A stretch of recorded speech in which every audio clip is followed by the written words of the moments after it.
Why on earth would we waste a perfectly good Saturday afternoon on a kid who does not even exist to us? My father Richard's voice was casual, dripping with an icy amusement that hit me harder than a physical blow. Over the phone speaker, I could hear the clinking of ice against a crystal glass, followed by my mother Margaret's faint, approving chuckle.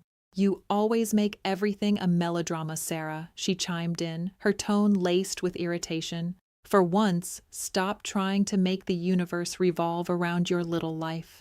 For a fraction of a second, the oxygen completely left my lungs. The living room around me was a vibrant canvas of celebration. Shimmering silver banners spelling out congratulations danced lightly in the breeze from the open window. The sweet, heavy scent of vanilla frosting hung in the air. On the coffee table lay the culmination of years of hard work. My daughter Lily's high school diploma, the embossed gold lettering still catching the afternoon light. From the kitchen, I could hear Lily humming a cheerful tune, carefully arranging the plastic silverware into perfect, symmetrical rows. It was a nervous little habit she had inherited directly from me. I gripped the phone so tightly, my knuckles turned a bruised white, praying to squeeze some kind of alternate reality out of the receiver. Have you ever stood inside a home you entirely paid for, yet felt like a trespassing stranger? That was my entire existence. I covered their mortgage. I paid for their premium groceries. I wired them $950 every single Friday morning, desperately pretending that the financial drain did not tear a hole in my soul. I used to gaslight myself into believing it was an act of familial devotion. I told myself it was just what good daughters do when their aging parents are tired and the economy is ruthless. I convinced myself their constant disdain was just pride spoken in a dialect I had not yet learned to translate. Hello everyone, my name is Sarah. I am 32 years old and I learned how to stop breathing, to shrink myself into nothingness when I was just a child. Back then, the only way to survive my parents' household was to occupy zero space. But today was supposed to break that cycle. Today, my beautiful girl was stepping into a future that actually had room for her.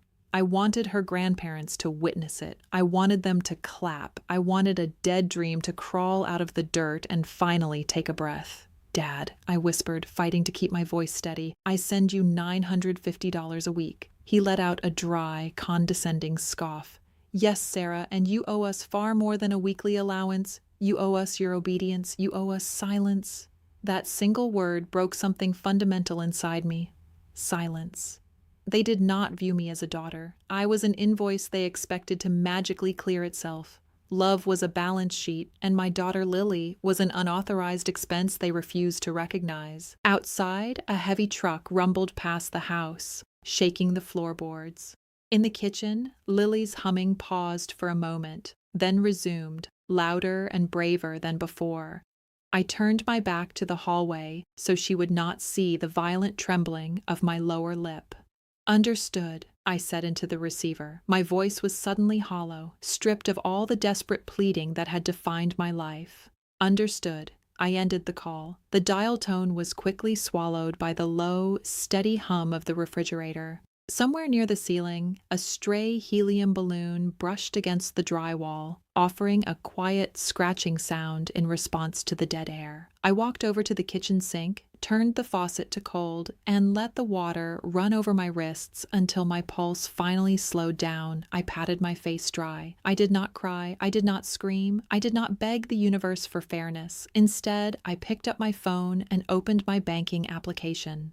If you have ever had a moment where a lifelong illusion shatters in an instant, tell me you understand in the comments. An hour is a very long time in a quiet house. It is enough time for a suppressed anger to ferment into absolute clarity. It is enough time to permanently bolt a door you had foolishly left cracked open for decades. As the first guests began pulling into the driveway and Lily's radiant smile filled the entryway, I navigated to the recurring transfers page. I pressed one final, silent, irreversible button and waited for the shockwave to hit the people who thought they owned me. The screen faded to black as I hit confirm. It was just a simple tap on a pane of glass, but it severed a bloodline. I canceled the weekly wires. I revoked their access to the Joint Emergency Fund. I froze every single automated utility payment that kept their massive suburban house warm and brightly lit. A profound, eerie calmness washed over me. This was not even about vengeance yet. It was simply the first breath of clean air after a lifetime of drowning. The low hum of the refrigerator felt like a quiet standing ovation. "Where are Grandma and Grandpa?" one of the arriving parents asked cheerfully. Lily smiled, a polite, practiced curve of the lips. "They had a very important engagement. They are so busy." The graceful way my daughter delivered that lie, instinctively protecting her own fresh wounds, cut me deeper than my father's mockery ever could. I gently laid the silver cake knife down on the counter. I would not ruin her day with my tears, not today. I would not let them steal the sun when they had already burned down the sky. At exactly 6:12 p.m., my phone buzzed in my pocket. A text from my mother. "Sarah, why is my debit card declining at the country club?" Seconds later, a message from Richard. "The Friday wire did not clear. Fix this immediately." I stared at the glowing screen. Both messages were cold, demanding, devoid of any human warmth. They read like collection notices. I typed absolutely nothing in response. I locked the screen, forced a warm smile onto my face, and walked out into the living room as the guests began to applaud Lily's graduation speech. The guests were laughing, the music was soft, and for the first time in my life, the air in my own home felt light, but my phone continued its frantic, muted buzzing against my thigh. By 6:45 p.m., the demanding texts had escalated into unhinged threats. "Sarah, I am standing at the register. Unfreeze the account now, or I swear to God," read one from my father. Another from my mother followed immediately. "You are making a public fool of us. Answer the phone. This is not a game." It was not a game. It was an eviction from my life. I slid the phone back into my pocket, ignoring the calls, letting them drown in the panic of their suddenly empty wallets. I stepped out onto the front porch to get a breath of the evening air. The gold balloons tied to the railings swayed gently in the wind. Then the quiet harmony of the suburban street was violently ripped apart. It started with the high-pitched, desperate screech of tires skidding across asphalt, followed instantly by a deafening crunch of metal and shattering glass. A heavy thud shook the pavement beneath my feet. The cheerful chatter inside my house stopped dead. Up and down the street, neighbors' porch lights flicked on one by one like a wave. I stood frozen on the steps, my chest hollowing out as I walked slowly toward the road. Karma does not ask for permission. It simply arrives, often driving a vehicle funded by the very person you abused. There, smashed violently against the heavy oak tree at the corner of our block, was my father's pristine, dark blue luxury sedan. The front hood was crumpled backward like a discarded piece of tin foil. White smoke hissed from the crushed radiator, carrying the sharp, bitter stench of burning rubber mixed with spilled premium scotch. I did not run. I did not scream. I walked down the driveway, my heels clicking softly against the concrete, maintaining a steady, unbothered rhythm against the backdrop of total chaos. Through the spiderweb of shattered windshield glass, I saw them. Margaret was slumped in the passenger seat, sobbing hysterically into her phone, her expensive silk blouse dusted with airbag powder. Richard was gripped to the steering wheel, his face pale and contorted in sheer disbelief. His leather wallet lay open on his lap, a useless accessory filled with suddenly worthless plastic cards. His panicked eyes darted through the broken glass and locked onto mine. For a fraction of a second, the world shrank to that single, pathetic gaze. It was not the look of a father feeling remorse for his cruelty. It was the absolute shock of a parasite realizing the host had just cut off the blood supply. Margaret spotted me and began shrieking through the warped window frame. "Sarah! Oh, thank God! Get us out of here! Tell them to hurry!" It is truly fascinating how quickly toxic people remember your name when they need you to be their savior. The same mouths that told me my daughter did not exist were now begging me for oxygen. I stood a few feet away, crossing my arms defensively over my chest. The flashing red and blue lights of the approaching sirens were already painting the neighborhood in frantic colors. "The ambulance is 3 minutes away," I said, my voice as flat and unreadable as a concrete wall. "Open the door, Sarah. Help your father," she screamed, her voice cracking in desperation. Before I could reply, the front door of my house creaked open behind me. Lily's voice, small and trembling, cut through the night air. "Mom? What happened? Are they okay?" Every maternal instinct in my body flared like a match. I spun around instantly, using my body to block her view of the twisted wreckage. I forced a gentle, reassuring calm into my expression that I absolutely did not feel. "Go back inside, sweetheart," I said softly but with unquestionable authority. "It is just a minor accident on the street. Stay with your friends, cut the cake. I will be right in." She hesitated, her eyes wide under the porch light, but she nodded and retreated into the safety of the house.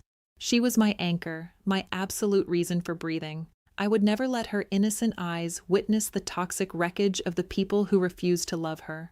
When I turned back to the street, the paramedics had swarmed the scene. I stepped back, giving the professionals room to pry the jammed doors open. They loaded Richard onto a stretcher first, then Margaret. As the heavy ambulance doors were about to close, my mother stared at me.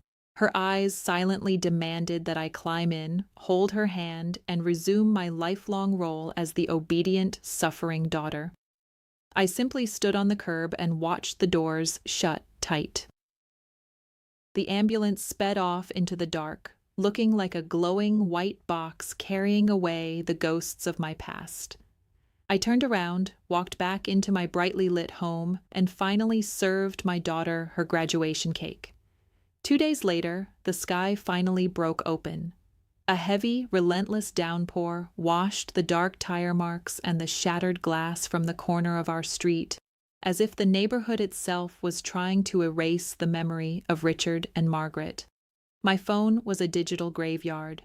There were 42 missed calls from my mother, 18 from the hospital room, and dozens of frantic texts from relatives who had only heard a highly edited version of the truth. I answered none of them. The silence in my house was pristine, save for the comforting sound of Lily working on her college enrollment forms in the dining room. Then the doorbell rang.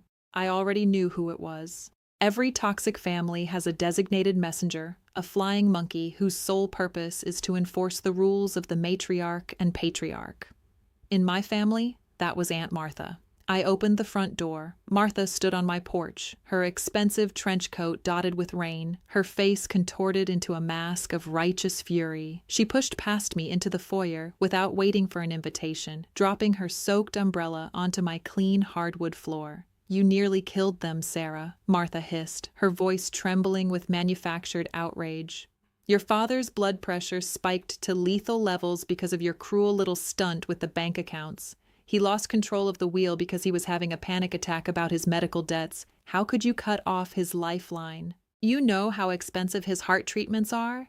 I looked at Martha, really looked at her. For the first time, I did not see an intimidating elder. I saw a hollow woman defending parasites. "If his heart is so weak, Martha, perhaps he should not have been driving home drunk from the country club," I replied, my voice dangerously soft. Martha gasped, taking a step back as if I had slapped her. "They are your parents. They raised you. You owe them. They are drowning in medical bills, and you are sitting here in this big house acting like a sociopath. You will regret this when they are gone." I stepped forward, invading her personal space, forcing her to retreat toward the open door. "The only thing I regret is that it took me 32 years to realize I was funding my own abuse. Now get out of my house before I call the police." I slammed the door in her shocked face and threw the deadbolt. The sharp click echoed through the hallway. From the dining room, Lily called out, "Mom, is everything okay?" "Everything is perfect, honey," I called back, forcing a lightness into my tone. "Just someone selling magazines." But Martha's venomous words had planted a seed in my mind. Medical bills, drowning in debt, his heart treatments. I walked into my home office, closed the door, and woke up my laptop. I had been their unofficial accountant for a decade. Because they claimed to be technologically illiterate, I had full administrative access to their email accounts, their digital tax folders, and the shared cloud drive where I organized their supposed expenses. I opened the archive labeled Richard Medical. For the last 3 years, on top of the $950 a week, I had been wiring them thousands of dollars for out-of-pocket cardiac treatments, specialized physical therapy, and imported medications that insurance supposedly refused to cover. I clicked on a scanned invoice from an exclusive cardiology clinic dated October 14th of the previous year. I had transferred $4,000 to cover that specific bill. I stared at the logo, the itemized list, the doctor's signature. Then, on a hunch, I opened a new tab and logged into Margaret's public social media profile. I scrolled back through the months, my eyes scanning the timeline until I hit October. There it was, a photo album titled Autumn Getaway. The picture posted on October 14th showed Richard and Margaret holding margaritas on a pristine white sand beach in Cabo San Lucas. Richard looked tanned, robust, and entirely free of any cardiac distress. My breath caught in my throat. I switched back to the cloud drive and began cross-referencing every single medical bill they had ever sent me with their digital footprint. An invoice for emergency physical therapy in March. That was the same week they bought vintage wine at an auction in Napa Valley. A massive bill for a supposed MRI in July. Margaret had posted a picture of her brand new diamond tennis bracelet that exact afternoon. The medical bills were not just exaggerated, they were completely fabricated. I zoomed in on the PDF of the cardiology invoice. The pixels around the date and the total amount were slightly warped. They had downloaded a generic medical invoice template from the internet and photoshopped the numbers to bleed me dry. My hands began to shake, not from sorrow, but from a terrifying, ice-cold rage. The money did not matter anymore. It was the absolute lack of humanity. While I was losing sleep, taking on extra shifts, and crying in my car, terrified that my father was going to die, they were laughing at my stupidity on a beach in Mexico. I dug deeper, abandoning the financial folders and opening their primary email inbox. I typed my own name into the search bar. Hundreds of results populated. I scrolled past the mundane forwards and landed on an email thread between Richard and Margaret from 2 years ago. The subject line read, Sarah's contribution. I clicked it. The words on the screen made my stomach violently drop. Margaret had written, "Tell her the new heart medication is not covered. Make it sound urgent. She is too sentimental to ever ask for the original receipts." Richard had replied, "Already done. The wire should hit by Friday. That will cover the country club fees and the yacht rental for the summer. Do not worry about her. She will just pick up more overtime." I sat in the glow of the monitor, the silence of the room pressing heavily against my ears. They had calculated my empathy and weaponized it. I was nothing but an ATM wrapped in guilt. But as my eyes scanned the bottom of that email chain, a specific attachment caught my attention.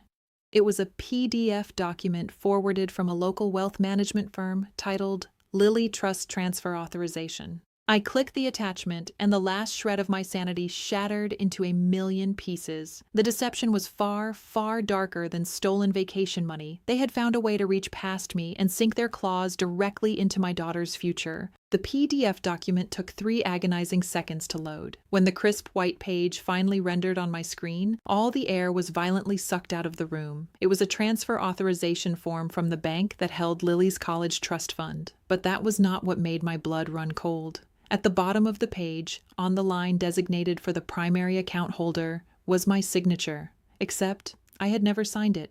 I leaned closer, the harsh blue light of the monitor reflecting in my wide eyes. It was a forgery, a decent one, traced perfectly from an old tax document I had given them years ago, but a forgery nonetheless. To understand the sheer depravity of this, you have to understand the history. When Lily was just a baby, before I fully understood the depths of my parents' toxicity, I had opened a high-yield college savings account. In a moment of naive trust, I had allowed Richard to be listed as a secondary custodian, believing the lie that a grandfather should be involved in his granddaughter's future. Over the years, I had quietly migrated the bulk of the money to a secure private trust, but that original account still held a significant portion of Lily's tuition money. It was the bridge they used. I scrolled to the second page of the attachment, revealing the transaction ledger. Line by line, month by month, my parents had been siphoning money out of a teenager's education fund. $5,000 withdrawn in April, $10,000 transferred in August. I cross-referenced the dates with Margaret's social media timeline.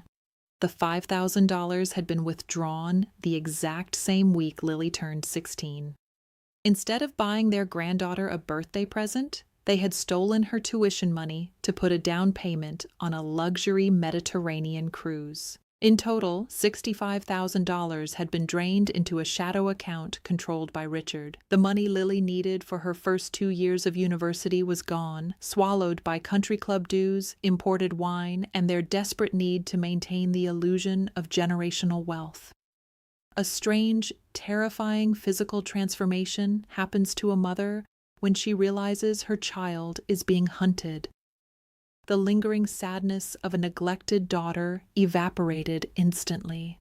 The guilt, the hesitation, the years of psychological conditioning they had beaten into me all burned away in a fraction of a second. In its place, something cold, lethal, and purely rational took over.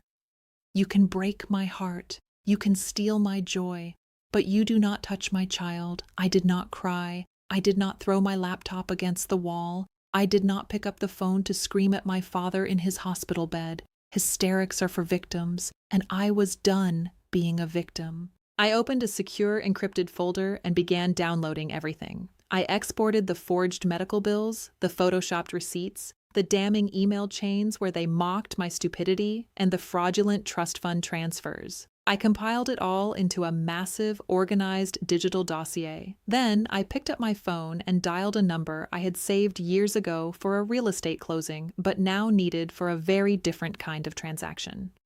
David Sterling speaking. The deep professional voice answered on the second ring. David was a senior litigator at a ruthless corporate law firm downtown. He specialized in white-collar asset recovery and financial fraud. He was not a family lawyer who would suggest mediation. He was a shark in a tailored suit who dismantled embezzlers for sport. David, it is Sarah. I need to retain your services immediately. It is an emergency. I spent the next 20 minutes walking him through the timeline. I kept my voice devoid of emotion, reciting dates, amounts, and account numbers like a machine. I heard the frantic clicking of a keyboard on his end as he opened the secure link to the dossier I had just emailed him. The line went dead silent for almost 2 full minutes. I could hear him breathing as he reviewed the forged signature on the trust document. When David finally spoke, the casual professionalism was gone. His tone was razor-sharp and gravely serious. "Sarah, listen to me very carefully," David said. "This is no longer a civil family dispute. What I am looking at is felony wire fraud, grand larceny, and identity theft. Because they used electronic communications to transfer funds across state lines to offshore cruise companies, we are looking at federal offenses. If I file this with the bank's fraud division and the authorities, there is no undoing it. Your parents will face criminal charges. Are you prepared for that?" I looked through the open door of my office. Down the hall, I could see Lily, sitting on the living room floor, happily taping up a box of her childhood books to donate. She was completely unaware of the monsters that shared her bloodline. She was pure, untouched by their rot. "Burn their empire to the ground, David," I said, my voice eerily calm. "I do not care if they are currently sitting in hospital gowns. I want every single cent returned to my daughter's account, and I want them to face the absolute maximum penalty the law allows. Show no mercy." "Consider it done," David replied. "I am freezing their remaining assets within the hour, and I will have the federal fraud unit involved by tomorrow morning. Do not answer any calls from them. Let the trap snap shut." I hung up the phone. The rain continued to lash against the window pane, but inside my chest, the storm was finally over. The scorched earth campaign had officially begun. The collapse of an empire built on lies does not happen with a loud explosion. It happens in a series of humiliating, bureaucratic whispers. 48 hours after I hung up the phone with David, the trap snapped shut with bone-crushing force. It started on a Thursday morning. Richard and Margaret had just been discharged from the hospital, nursing minor whiplash and major bruised egos. They expected to return to their sprawling suburban mansion and figure out a new way to manipulate me into opening my checkbook. Instead, they walked into a financial slaughterhouse. By noon, the fraud division of their primary bank had locked every single checking, savings, and investment account bearing their names. Their credit cards were abruptly canceled. Their automated mortgage payment bounced. But David had not just stopped at the banks. Because they had forged my signature to steal from Lily's trust, he had legally weaponized the federal authorities against them. The first undeniable sign of their absolute ruin arrived at exactly 2:15 p.m. My phone, which had been blissfully silent since I blocked their numbers, rang with an incoming call from an unknown local line. I let it ring twice, already knowing who was on the other end, before sliding my finger to answer. "Sarah," Richard's voice cracked through the speaker. The arrogant, demanding tone that had dominated my entire life was completely gone. In its place was the frantic, breathless pitch of a cornered animal. "Who is this?" I asked smoothly, leaning back in my office chair. "Do not play games with me, Sarah. The police just left our house," he stammered, coughing heavily into the receiver. "2 detectives from the Financial Crimes Unit. They asked about the trust fund. They showed me the signature on the authorization form. The bank has frozen everything we own. We cannot even buy groceries. What have you done?" "I did not do anything, Richard," I replied, deliberately using his first name to sever the final tie. "I simply stopped covering up what you did." "You cannot do this to us. We are your parents," he yelled, his voice breaking into a pathetic sob. "We raised you. If this goes to court, they will take the house. We will be ruined in the community.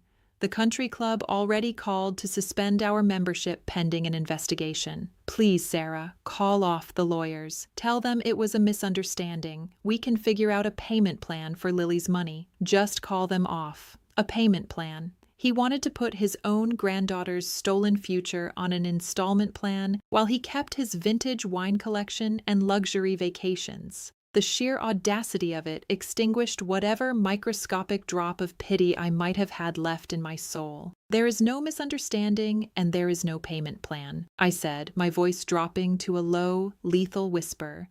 "You did not just steal my money, Richard. You touched my daughter's future. Family does not bleed family dry and call it a donation. You are going to face every single consequence of your actions, and I am going to sleep perfectly well while you do it."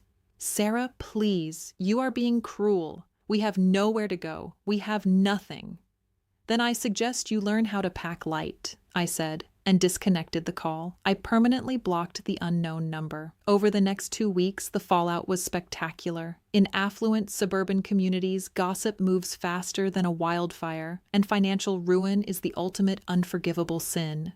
The same neighbors who used to attend my parents' lavish Sunday brunches now whispered viciously behind their manicured hedges.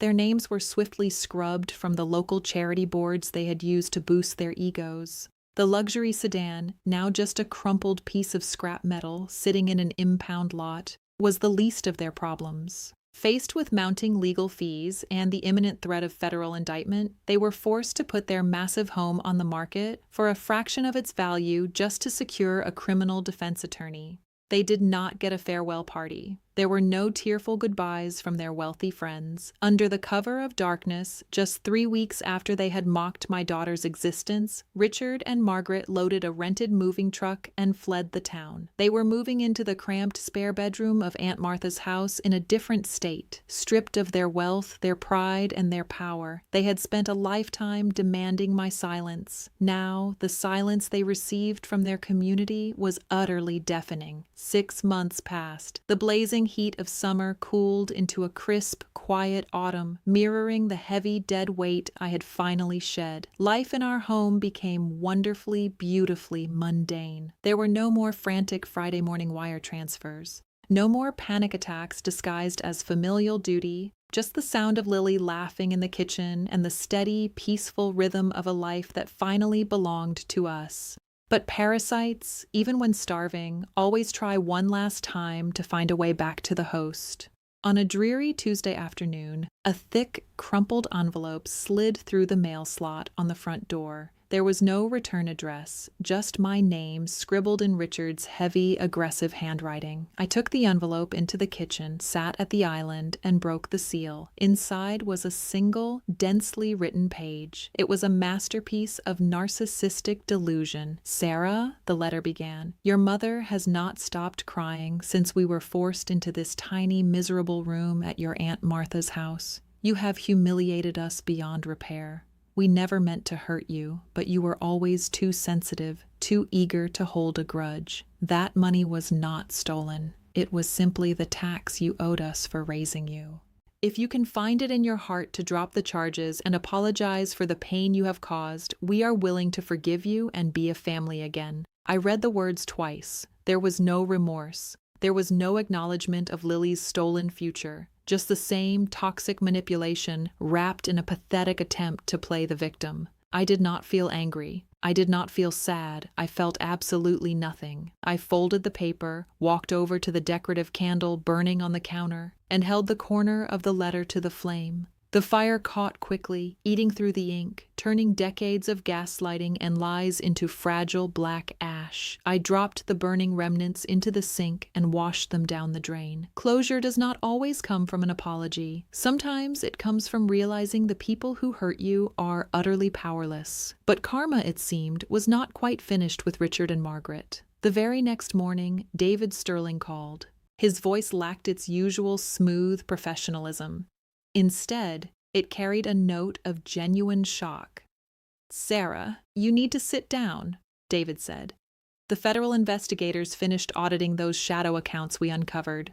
The trust fund theft was just the tip of the iceberg." "What did they find, David?" I asked, my grip tightening on the phone. "They did not just steal from you and Lily," he explained, exhaling sharply. "They used your pristine credit history and your name as a guarantor to run an illegal investment pool. They scammed hundreds of thousands of dollars from their country club friends, their neighbors, and even a local charity fund. They promised them massive returns, then funneled the cash to offshore accounts to fund their lifestyle. It is a full-blown Ponzi scheme." I stopped breathing for a second. They had worn my face like a mask to rob the very community they paraded around in. "What happens now?" I asked. "The grand jury convened this morning," David replied, the finality in his voice ringing like a gavel. "Warrants have been issued. By this afternoon, Richard and Margaret will be taken into federal custody. Given the amount of money involved and the number of elderly victims, they will not see the outside of a prison cell for a very, very long time. Your name has been completely cleared. It is over, Sarah. You won." I thanked David and hung up the phone. I stood by the large bay window in the living room, watching the autumn leaves drift down to the grass. The local evening news would soon broadcast their mugshots. The illusion of their perfection was entirely shattered, swept away into the cold concrete reality of a federal penitentiary. A few minutes later, Lily came downstairs, wrapping a warm blanket around her shoulders. She walked over and rested her head against my arm, looking out at the quiet street. "It is really quiet today, isn't it?" she murmured softly. I wrapped my arm around her, pulling her close. The cycle of trauma had stopped with me. My daughter would never know what it felt like to shrink herself to fit into someone else's ego. She would never have to buy her own family's love. "Yes, my sweet girl," I whispered into her hair, smiling as the sun dipped below the horizon. "It is finally quiet, and we are entirely safe."